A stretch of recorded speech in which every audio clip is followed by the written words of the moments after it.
Hey everybody, this is Matt from Lost Decade Games, and today we are going to go over Geoff's current prototype. It's a turn-based tactics game, so I'm going to play it for the first time in quite a while right now.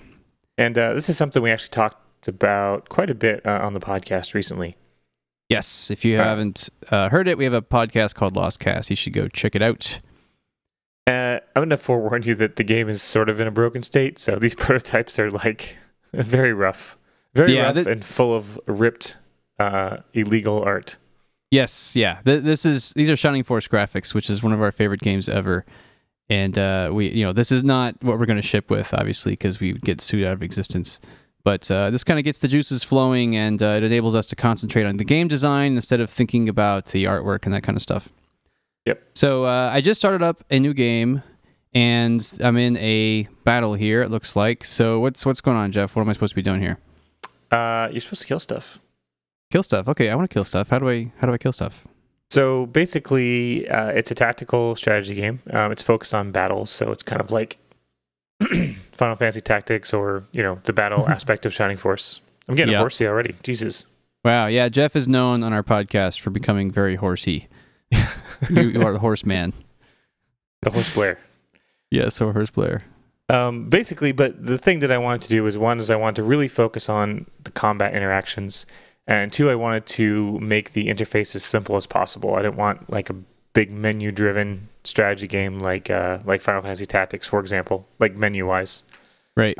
So I kind of went the cool box approach, which is something that we've talked about before. And the cool box is kind of like a MOBA style or WoW style action bar of abilities.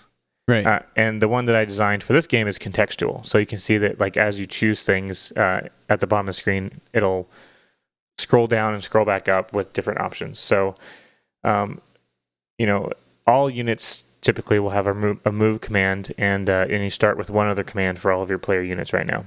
Right. So if you're on the Ranger right now, you start with move and shoot. And so you can hover over those and see what they do. The range is shoot. Right. So if you hover over the action bar for shoot, it'll tell you what it does. So I hover over range, and it says shoot. Inflicts 100% of reflex as physical damage to a single target. What is reflex? That's the stat? Yeah, reflex. It's like agility, I guess. I mean, I could call it agility. Okay. So the I naming say isn't... yes. Ooh, he took 15 damage. And there's not a lot of animations for the attacking quite yet either, so some of the stuff is a little invisible. Yeah. Yeah, and we should note it's early times. There's been no polish, and this is the first time another human being has played it, right? That's true, yes. So it's early days. It's interesting, this particular game, how much UI polish is almost mandatory to make it playable. Yeah, because it's such an information-dense game, and the statistics and how much damage and what abilities are all very important. So this main character, not the main character from Shining Force, but our just generic warrior, he had melee, and so I hit the bat. Hey, what happened there? Did I miss the bat? I probably just didn't animate. Oh, he took 15. Okay, yeah. He took 15 damage. So if you what a buggy piece of garbage, Geoff. Jeez. Scientist. Ooh, I like that. So what is his bit? I didn't even look at what we got here. He's actually kind of a priest right now. Okay, so scientist equals priest, which means healer class, right? Yeah, so originally I was playing around with like kind of an archaeology theme, and it was like a scientist ranger with a blunderbuss, and then like a hired hand warrior, mercenary type. And the scientist had things like first aid. There's actually a lot more to the prototype than is currently in the game. I have a whole bunch of abilities that the characters can use, but they don't have them right at the moment. I see. Because the way it works is that every time you beat a battle, you get to upgrade your units.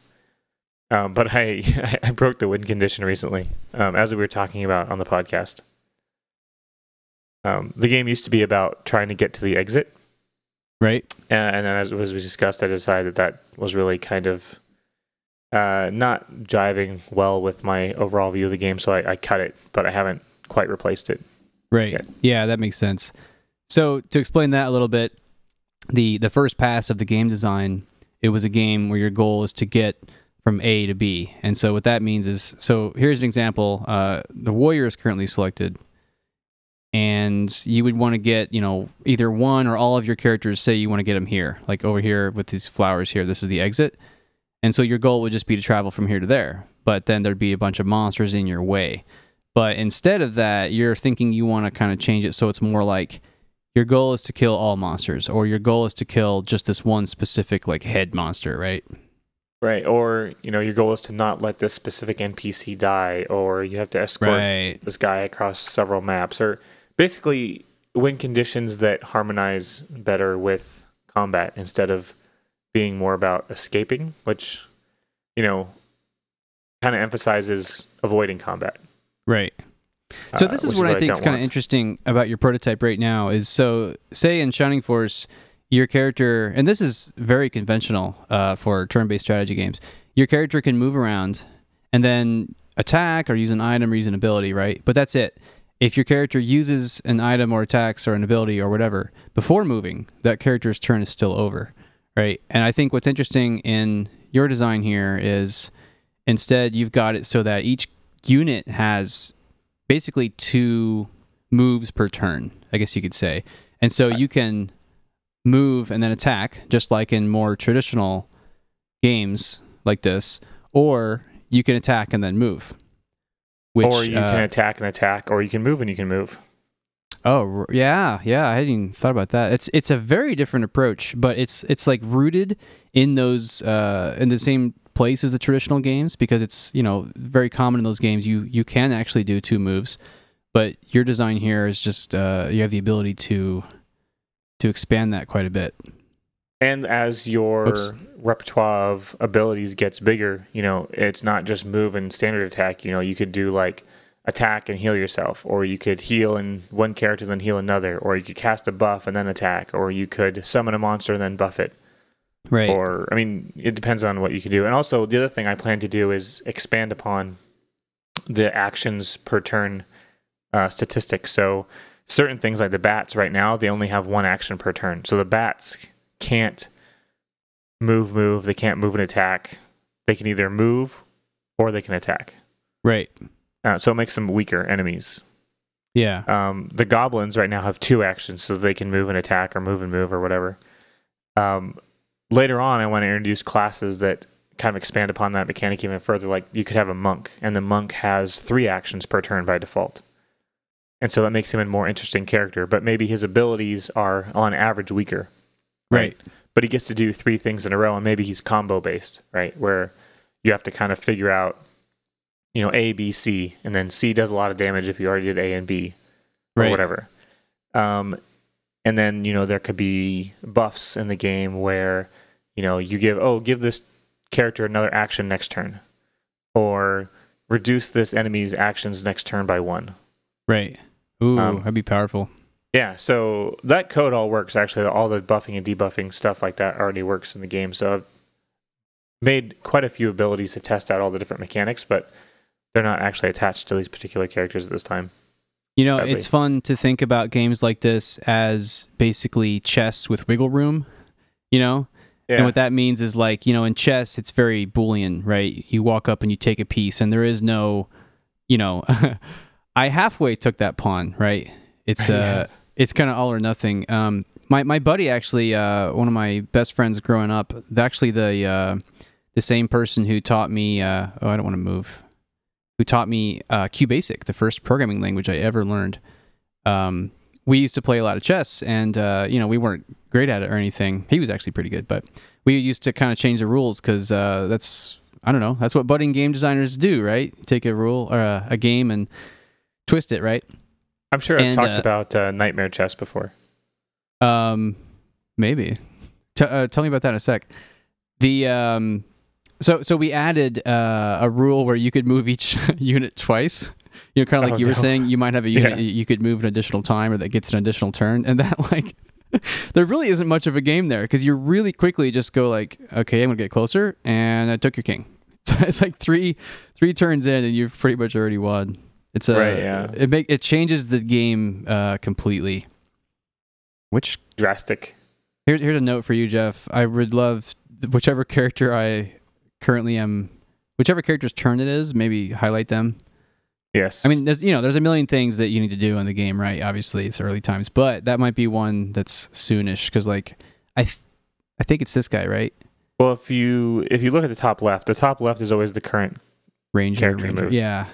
So I mean, if you know what the Ranger looks like, I mean, obviously it's not acceptable, but for the meantime, that's how. Why isn't your prototype perfect? Yes, it's actually pretty bad. Although a lot of the underlying systems are kind of coming together. I need to do a lot of UI work. Basically, is what needs to happen. And that's always fun, right? Yeah, if I just barely scratch the surface for the UI. The reason everybody gets into game development, they want to work on the UI. That's right. Honestly, maybe some people. Yesterday, I spent most of my time working on the tile edging. So I ripped all these Shining Force sprites and I made an edging algorithm that does those nice trees and the river edging and stuff like that. So the edging, what you're talking about is like, so basically the reason this river looks pretty good, as a first pass anyway, instead of just like, blue tile, blue tile, blue tile, right? And then the way these trees kind of, single trees by themselves look like single trees, but then groups of trees look bundled up. That's what you're talking about, right? Right, yeah. Yeah.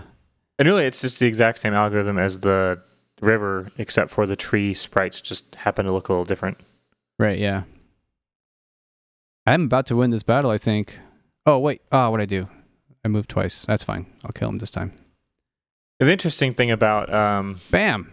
This compared to a game like Shining Force is that, in Shining Force, you get to kind of like move around and see who you could attack, and then you can take back the move and then move somewhere else and attack a different person or something. Yeah. Whereas in this game, you have to commit, you have to move and then attack, or vice versa. Yeah. But I kind of like it overall just because of the flexibility of the action system. Yeah. So this is an alpha version, and there's going to be many more. This is where the game's at so far, and we're going to do another video, hopefully another week, and we can see what kind of progress you're making, right? How far you've come. Hopefully it'll be good motivation for me to make some big strides with the UI for next week. Yeah, hopefully. So hope you liked the video, and many more are coming, so be sure to subscribe. Thanks for watching. Ship it.